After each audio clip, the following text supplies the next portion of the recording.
Hoy estudiaremos Mateo capítulo 10, versículo 9, hasta el capítulo 11, versículo 6.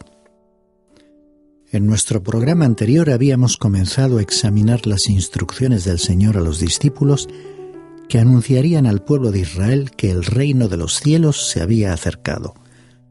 Continuamos pues con el mismo tema leyendo el versículo 9.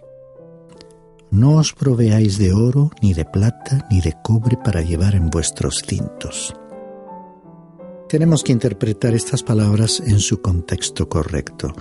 Eran instrucciones temporales para el período de 3 años del ministerio de nuestro Señor. Llegaría un día, hacia el final de dicho período, en que les daría a sus apóstoles instrucciones diferentes, como vemos en el libro de Lucas, capítulo 22, versículos 35 y 36. Y les dijo: Cuando os envié sin bolsa, ni alforja, ni sandalias, ¿acaso os faltó algo? Y ellos contestaron: No, nada. Entonces les dijo: Pero ahora el que tenga una bolsa, que la lleve consigo, de la misma manera también una alforja, y el que no tenga espada, venda su manto y compre una. Y el apóstol Pablo escribió en su primera carta a los Corintios capítulo 9: Así también ordenó el Señor que los que proclaman el Evangelio vivan del Evangelio. En ese escrito, el apóstol trató extensamente el tema del predicador. Por eso, en nuestra época, Dios espera que apoyemos ministerios y actividades cristianas. Si alguien pretendiese hoy apropiarse de Mateo capítulo 10, versículo 8, tratado en el programa anterior que hablaba de 4 tipos de milagros, que se asegure de adoptar también el versículo siguiente, el 9, que leímos al principio, porque ambos van juntos. No quiero expresarme con aspereza, sino más bien recalcar que debemos interpretar estas palabras en su debido contexto. Ahora observemos otras instrucciones que nuestro Señor dio a los 12 antes de enviarlos a cumplir su misión. Leamos los versículos 11 al 15. Y en cualquier ciudad o aldea donde entréis, averiguad quién es digno en ella y quedaos allí hasta que os marchéis. Al entrar en la casa, dadle vuestro saludo de paz. Y si la casa es digna, que vuestro saludo de paz venga sobre ella. Pero si no es digna, que vuestro saludo de paz se vuelva a vosotros. Y cualquiera que no os reciba ni oiga vuestras palabras, al salir de esa casa o de esa ciudad, sacudid el polvo de vuestros pies. En verdad os digo que en el día del juicio será más tolerable el castigo para la tierra de Sodoma y Gomorra que para esa ciudad.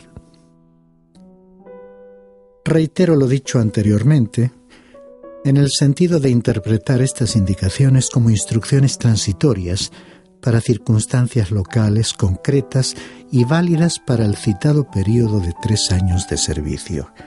Está claro que esta no es nuestra misión en la actualidad, ni la actitud requerida a los misioneros modernos.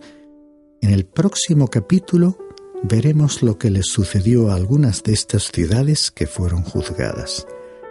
Leamos el versículo 16, que nos introduce al párrafo que explica lo que debían esperar los 12. Dice el versículo 16: Mirad, yo os envío como ovejas en medio de lobos. Por tanto, sed astutos como las serpientes e inocentes como las palomas.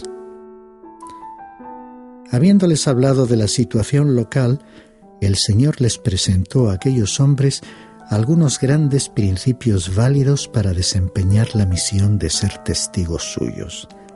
Estos principios son válidos para el tiempo y para la eternidad, y son verdaderamente apropiados para nuestra época. El Hijo de Dios debería ser sabio como una serpiente y tan inofensivo como una paloma. Resulta peligroso ser una cosa sin ser la otra. He conocido a algunos que son astutos como las serpientes, pero no precisamente inofensivos como las palomas. Otros son crédulos, inocentes como la paloma, pero les falta la sabiduría de la serpiente. La serpiente es peligrosa y la paloma está siempre en peligro, así que debemos combinar ambas cualidades. Continuamos leyendo los versículos 17 al 20. Pero cuidaos de los hombres, porque os entregarán a los tribunales y os azotarán en sus sinagogas, y hasta seréis llevados delante de gobernadores y reyes por mi causa, como un testimonio a ellos y a los gentiles. Pero cuando os entreguen, no os preocupéis de cómo o qué hablaréis, porque a esa hora se os dará lo que habréis de hablar. Porque no sois vosotros los que habláis, sino el Espíritu de vuestro Padre que habla en vosotros. En aquellos tiempos estas cosas les sucederían a aquellos que servían a Dios, y desde entonces, mirando a la trayectoria histórica de la Iglesia y a situaciones actuales en algunos países, podemos decir que muchísimos cristianos han enfrentado y sufren aún estas situaciones de sufrimiento y persecución. Estos versículos se aplicarían a aquellos que, en situaciones locales y bajo condiciones adversas, no tendrían ocasión de preparar sus respuestas cuando fuesen arrestados a causa de la tarea que Jesús les había enviado a realizar. En los tiempos actuales, estas indicaciones no pueden aplicarse para justificar la ignorancia, la falta de disciplina y de estudio, y por supuesto, la falta de meditación y preparación espiritual. Continúa diciendo el versículo 21. Y el hermano entregará a la muerte al hermano, y el padre al hijo, y los hijos se levantarán contra los padres y les causarán la muerte. En efecto, la venida de Cristo al mundo, en un sentido, no trajo unidad, sino división en aquellos casos en que algunos miembros de una familia creían en Cristo y otros no. Es que el encuentro con Cristo cambia la perspectiva general de la existencia. Como bien dijo el apóstol Pablo en su primera carta a los Corintios, capítulo 1 y versículo 18, porque la palabra de la cruz es necedad para los que se pierden, pero para nosotros, los salvos, es poder de Dios. El versículo 22 continúa diciendo, y seréis odiados de todos por causa de mi nombre, pero el que persevere hasta el fin, ese será salvo. Esta afirmación se refiere a la realidad de que el Señor guardaría a los suyos durante el período de 3 años de su ministerio. De forma similar, el pasaje de Mateo capítulo 24 y versículo 13 significa que el Señor guardará a los suyos durante el período de la gran tribulación, como veremos al estudiar el capítulo 24.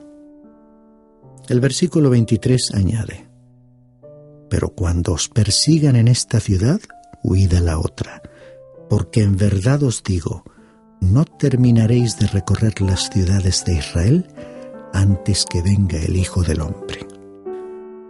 Observemos que dice, las ciudades de Israel antes que venga el Hijo del Hombre, lo cual significa que no serían capaces de alcanzar todas las ciudades de Israel antes que Él fuese manifestado a la nación. Y había mucha división entre los judíos acerca de Él. Cuando les preguntó a sus discípulos, ¿y quién dicen los hombres que es el Hijo del Hombre? Los suyos le dieron diversas respuestas. Cada uno tenía su propia opinión sobre Él. Y aún en nuestro tiempo, Jesús es la persona más polémica que ha existido en el mundo. Llegamos ahora al párrafo que expone los principios que debían gobernar las vidas de todos los discípulos. Aquí el Señor Jesús les presentó a sus hombres instrucciones de carácter general. Aunque estos grandes principios se interpreten como dirigidos a los 12 apóstoles, tú y yo podemos indudablemente aplicarlos a nosotros. Leamos el versículo 24. Un discípulo no está por encima del maestro, ni un siervo por encima de su señor. Tenemos que recordar que representamos al Señor Jesucristo y por lo tanto, Él debe estar colocado en primer lugar. Si no fuere así, tendremos problemas en nuestra relación con Él. El versículo 25 añade: le basta al discípulo llegar a ser como su maestro y al siervo como su señor. Si al dueño de la casa lo han llamado Belcebú, ¿cuánto más a los de su casa? Si tú eres fiel a Jesús, no te preocupes por lo que la gente diga de ti. De Jesús realmente no dijeron cosas buenas. Si Él recibió un tratamiento tan malévolo, sus discípulos difícilmente podrán esperar algo mejor. Sigue el versículo 26. Así que no les temáis, porque nada hay encubierto que no haya de ser revelado, ni oculto que no haya de saberse. Estimado oyente, tu vida, igual que la mía, quedará un día totalmente expuesta. El juicio final de Dios reivindicará a los creyentes y se ocupará de los acusadores. Así que sería mejor que el aspecto y situación de nuestra vida interior fuesen los mismos que los de nuestra vida exterior. Dice el versículo 27: lo que os digo en la oscuridad, habladlo en la luz, y lo que oís al oído, proclamadlo desde las azoteas. Siempre he pensado que la radio es el mejor medio para predicar desde los tejados. Poniendo una antena allí, puedes captar las estaciones de radio más lejanas. Ese es, pues, el medio tan efectivo que utilizamos hoy para proclamar el mensaje de las buenas noticias del Evangelio. Veamos los versículos 28 al 31. Y no temáis a los que matan el cuerpo, pero no pueden matar el alma. Más bien temed a aquel que puede hacer perecer tanto el alma como el cuerpo en el infierno. ¿No se venden 2 pajarillos por un cuarto? Y sin embargo, ni uno de ellos caerá a tierra sin permitirlo vuestro Padre. Y hasta los cabellos de vuestra cabeza están todos contados. Así que no temáis, vosotros valéis más que muchos pajarillos. Esta es una maravillosa verdad. El Señor cuida a los pequeños gorriones. ¿Los has contemplado alguna vez? Y pensar que no hay ninguno de ellos desconocido para el Señor. Cuánto nos ama el Señor, que hasta conoce los cabellos de nuestra cabeza. Nunca te encontrarás en un lugar, por más remoto que sea, que esté fuera del alcance de su mirada. Veamos los versículos 32 y 33. Por tanto, todo el que me confiese delante de los hombres, yo también le confesaré delante de mi Padre que está en los cielos. Pero cualquiera que me niegue delante de los hombres, yo también lo negaré delante de mi Padre que está en los cielos. Resulta razonable pensar que si hemos aceptado al Señor Jesús como nuestro Salvador personal del pecado, le reconocemos en público y siempre que se considere necesario estaremos dispuestos a dar testimonio de Él. Este proceder haría que el Señor reconociera a sus siervos delante de su Padre. Pero no confesarlo provocaría su negación de ellos. De los 12 apóstoles originales, solo uno, Judas Iscariote, cayó en esta última categoría. Leamos los versículos 34 al 37. No penséis que vine a traer paz a la tierra. No vine a traer paz, sino espada. Porque vine a poner al hombre contra su padre, a la hija contra su madre y a la nuera contra su suegra. Y los enemigos del hombre serán los de su misma casa. Estas palabras no constituyen una negación del pacifismo, sino el reconocimiento de una realidad. Porque hasta que toda la injusticia sea erradicada y suprimida de esta tierra, la persona de Cristo causará la enemistad de Satanás y la batalla proseguirá. En su primera venida, Cristo no vino a traer paz. El pecado aún existe en el mundo y mientras permanezca sobre la tierra, Dios dice que no habrá paz para los malvados. Por causa de la predicación del Evangelio, se han dividido familias y se han separado hermanos. Hay unidad entre los creyentes, pero esa misma unidad marca una división entre ellos y el mundo no salvado. Pasemos a los versículos 37 y 38. El que ama al padre o a la madre más que a mí, no es digno de mí. Y el que ama al hijo o a la hija más que a mí, no es digno de mí. Y el que no toma su cruz y sigue en pos de mí, no es digno de mí. A menos que tú hayas comprometido tu vida a Cristo, pagando el precio de darle la prioridad en tus sentimientos, no puedes hablar mucho sobre un verdadero compromiso. Me impacta la frase, no es digno de mí. Muchos no lo somos, así que Él no va a utilizarnos a menos que estemos realmente comprometidos con Él. Gracias a Dios que Él no nos deja de lado y cuenta con nosotros. Dice el versículo 39, el que ha hallado su vida, la perderá, y el que ha perdido su vida por mi causa, la hallará.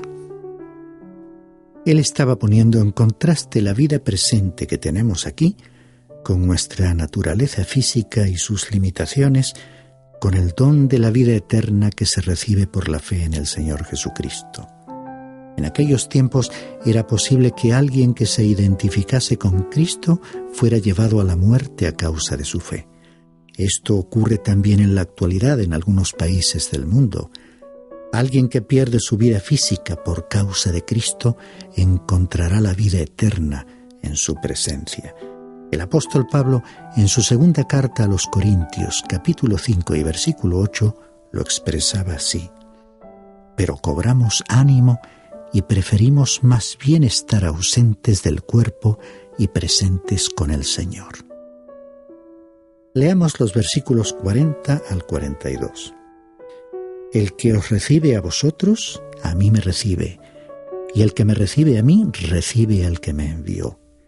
El que recibe a un profeta como profeta, recibirá recompensa de profeta, y el que recibe a un justo como justo, recibirá recompensa de justo. Y cualquiera que como discípulo dé de beber, aunque solo sea un vaso de agua fría a uno de estos pequeños, en verdad os digo que no perderá su recompensa. En el Evangelio según Juan, el Señor Jesús clarifica esta sección cuando dice que el mundo le odió y va a odiar también a los suyos. No deberíamos nosotros ser más populares en el mundo de lo que Jesús fue. La medida de la lealtad y fidelidad a Él se ve por las recompensas aquí mencionadas. La recompensa iba de acuerdo con la acción realizada. Llegamos ahora al capítulo 11 del Evangelio según Mateo y leeremos solamente los versículos 1 al 6. El capítulo 11 en general incluye varios temas. Por ejemplo, cómo Jesús continuó su ministerio, fue interrogado por los discípulos de Juan, rechazó a las ciudades donde había realizado milagros extraordinarios y extendió una nueva invitación a los individuos. La misma tendencia en el curso de los acontecimientos continúa en este capítulo. El Señor había enviado a sus discípulos a las ciudades de Israel. La recepción que encontraron se resume en la palabra rechazo. Este capítulo marca una coyuntura decisiva en el ministerio de Jesús. En los versículos 28 al 30, Él presentaría un nuevo mensaje que comentaremos oportunamente. Leamos el primer versículo a modo de introducción. Y sucedió que cuando terminó Jesús de dar instrucciones a sus 12 discípulos, se fue de allí a enseñar y predicar en las ciudades de ellos. Y leamos a continuación el versículo 2, que nos relata cómo Jesús fue interrogado por los discípulos de Juan. Dice el versículo 2, y al oír Juan en la cárcel de las obras de Cristo, mandó por medio de sus discípulos a decirle. En el capítulo 2 de este libro vimos que Juan el Bautista fue encarcelado. En el momento de nuestro relato ya había estado un tiempo en la prisión, manteniéndose informado por sus discípulos de las actividades del Señor Jesús. Juan había estado esperando cada día su liberación porque creía que Jesús establecería su reino en aquel momento. En los versículos 3 al 6 tenemos la pregunta de Juan y la respuesta del Señor. ¿Eres tú el que había de venir o esperaremos a otro? Y respondiendo Jesús les dijo: